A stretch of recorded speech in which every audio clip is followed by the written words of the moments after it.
मेरा नाम डॉक्टर पूजा ठुकराल है और मैं क्लाउड9 हॉस्पिटल फरीदाबाद में काम करती हूँ एज ए एसोसिएट डायरेक्टर।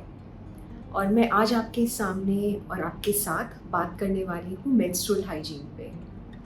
अब हमें मेंस्ट्रुअल हाइजीन के बारे में कैसे पता लगता है? या तो हमें अपनी माँ से, अपनी सिस्टर से या अपनी फ्रेंड्स के पता लगता है।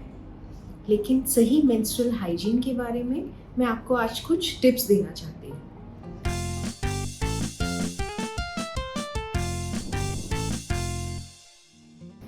अब गर्ल्स को पीरियड स्टार्ट हो जाते हैं 10 से 15 साल की उम्र में, और बहुत सारे इनिशिएटिव स्कूल से भी लिए जाते हैं जहाँ गर्ल्स को सिखाया जाता है कि अपने पीरियड्स को कैसे मैनेज करें। जब मैंने अपने पीरियड स्टार्ट करे और आज हमारे पास बहुत सारे डिफरेंट ऑप्शंस अवेलेबल हैं, starting from sanitary napkins to tampons and to menstrual cups.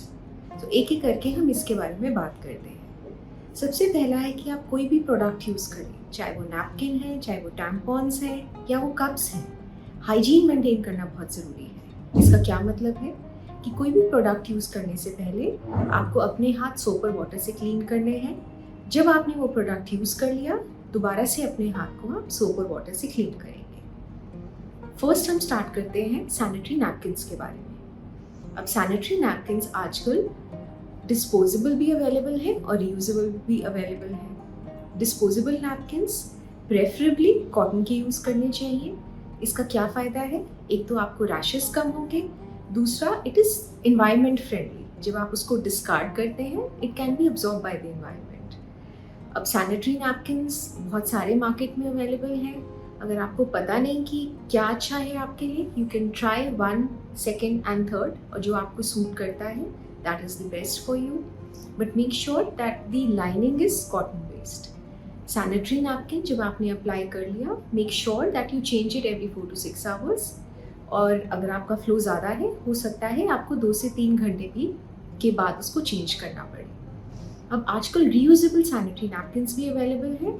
Reusable का मतलब जब वो गंदा हो गया तो उसको आप नॉर्मल जैसे हम अपने कपड़े धोते हैं उसी तरह आप उसको वॉश करके दोबारा रीयूज़ कर सकते हैं। अब रीयूजेबल सैनिटरी नैपकिन्स उन लोगों के लिए हैं जिनको डिस्पोजेबल सैनिटरी नैपकिन्स कंफर्टेबल नहीं लगते यूज़ करने। So this is about the sanitary napkins. अब हम बात करते हैं टैम्पॉन्स की। टैम्पॉन्स बेसिकली एक बुलेट शेप डिवाइस होता है जिसको आप अपनी विजाइना में पीरियड्स के दौरान इंसर्ट करते हैं। अगेन वो कॉटन या रेयॉन से बना होता है। उसको आपने एक बार इंसर्ट कर लिया, फिर आप उसको 4 से 6 घंटे में चेंज करते हैं। ये भी डिफरेंट साइजेस में अवेलेबल है, small, medium and large, depending upon कि आपका फ्लो कितना है और आपका विजाइना का साइज कितना है। टैम्पॉन्स का एडवांटेज ये है कि अगेन अगर आप एक्सरसाइज कर रहे हैं या आप स्विमिंग कर रहे हैं, वो आप इजीली यूज़ कर सकते हैं विद टैम्पॉन्स इनसाइड। उसके साथ एक स्ट्रिंग अटैच होती है, सो जब आपको उसको निकालना है, आप इजीली वो स्ट्रिंग निकाल के उसको पुल आउट कर सकते हैं। पर बहुत इंपॉर्टेंट है कि उसको लगा के आप भूल ना जाएं, क्योंकि अगर वो आपकी बॉडी में प्रोलॉन्ग ड्यूरेशन तक रहे तो उससे आपको इन्फेक्शन भी हो सकता है। अगेन द डिफरेंट कंपनीज जो अलग अलग तरह के टैम्पॉन्स आजकल प्रोवाइड कर रहे हैं। और थर्ड ऑप्शन जो आजकल हमारे पास अवेलेबल है वो है मेंस्ट्रुअल कप। ये सिलिकॉन से बना होता है। ये एक फनल शेप्ड का है। इसको अगेन आप पीरियड्स में इंसर्ट कर सकते हैं। इसको इंसर्ट करने का तरीका के लिए वीडियोस भी अवेलेबल हैं, या जो कंपनी आपको वो मेंस्ट्रुअल कप प्रोवाइड कर रही है वो भी आपको टिप्स देगी इंसर्ट करने के लिए। इसका एडवांटेज ये है कि ये 5 से 6 साल तक एक मेंस्ट्रुअल कप यूज़ होता है। अगेन इसके डिफरेंट साइजेस अवेलेबल हैं। It is available in small, medium and large. जो गर्ल्स अभी जिनकी अभी डिलीवरी नहीं हुई है, उनका नैरो विजाइना है, उनके लिए स्मॉल साइज कप अवेलेबल है। जिनकी विजाइनल डिलीवरीज हुई हैं उनके लिए मीडियम या लार्ज साइज कप अवेलेबल है। अगेन कप्स को प्रॉपरली धोना पीरियड्स के टाइम पे और नेक्स्ट पीरियड से पहले उनको बॉईल करके प्रिजर्व करना बहुत ज़रूरी है।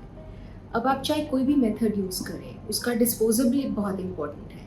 अगर वो सैनिटरी नैपकिन्स हैं और अगर वो टैम्पॉन्स हैं, ये हमारी जिम्मेवारी है कि हम उनको प्रॉपरली रैप करके और एक प्रॉपर डस्टबिन में उनको डिस्पोज ऑफ कर दें। So these were some tips about how to maintain hygiene during your periods, and just feel free to talk to your mom, to your sister, to your doctor, to your friends about how to maintain menstrual hygiene. And on this menstrual hygiene day, which is on 28th of May, let's also take a pledge to bust all the myths around menstruation. हमें kitchen में नहीं जाना, हमें नहाना नहीं है, हमें मंदिर में नहीं जाना. तो ये हमारी जिम्मेवारी है कि हम एजुकेटेड सोसाइटी ये सारे मिथ्स हैं इनको रिमूव करें और कोशिश करें कि कोई भी लड़की, कोई भी मदर, कोई भी लेडी पीरियड्स की वजह से शर्मिंदा ना हो और अपने घर में वो खुल के इसके बारे में अपने फैमिली मेम्बर्स के साथ डिस्कस करें. So this is what I would advise, this is what I would request you to educate and take it forward. And a happy menstruation to everyone, and God bless you. Thank you.